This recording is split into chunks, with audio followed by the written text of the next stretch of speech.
Ngopo? Ora apa-apa. Ngopo? Lah kowe iki napa teko-teko kok gawe geger ae? Sing gawe geger iku wis su. Lah wong aku ki ngopi ket mau kok gawe geger untumu iki. Aku wis ngrasake ning sel ngopo? Trimo ngrasake nang selok bangga. Wong kene sing dadi buronan maratuwae biasa-biasa wae. Yo njajal ora kuwi. Pamit-pamit jabang biazi lanang karo lanang kok jajal karo cempe kono. Bongkor aku iki. Jane aku kembara bitenan apa ora to, Yang? Sida, mbok sabar no lho. Bojomu ora pegat-pegat iki. Lah piye sik gurih? Oh, perlu aku semagane sampean tak duweni pengacara. Wis ora usah tak urusi dhewe. Apa ora duwe duit tar pegatan? Lah ya kuwi masalahe. Ngomong.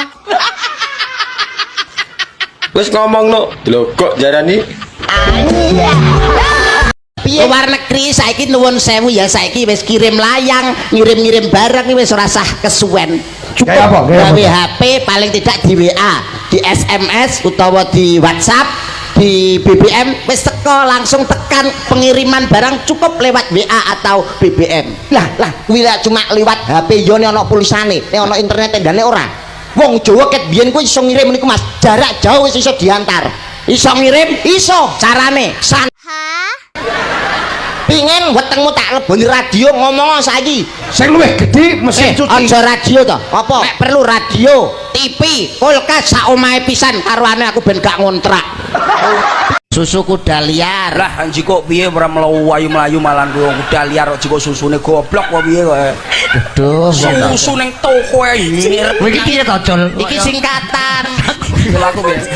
Kowe piye to, Cul? Percul aku bekel aku. susu kuda liar ki singkatan Ah. sumbangan sukarela khusus dari lingkungan artis Nah, termasuk kowe ya artis. kowe artis kowe yo nyumbang Wah aku uripku dhewe urung karuan nyumbang kowe. Arek-arek iki nek muni ngene, wong wedok iku swarga nunut neraka katut. Nah, nek wong lanang wis sugih ngono kadang-kadang menghadapi seorang perempuan ngono iku. Lah kok iso? Padahal ojo, Mas. Wong wedok ki abot tanggungane. Apa? Lah, lek sik gak percaya. Apa tanggungan wong wedok nglairne prot wis. Iku nglairno nek dalam keadaan lancar. Iya. Lah nek keadaane mbobot 9 wulan.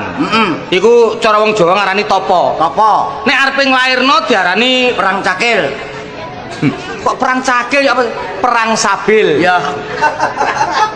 Perang sabil perang cakil. Perang sabil dudu-dudune laku iso nggawa nyawa. Ana wong wedok mati kunduran nglairno, Ya ngono mati iku. ya ngono iku. Iya. Lah nek wong lanang iki sarane apa sih? Sunat kok gak sah.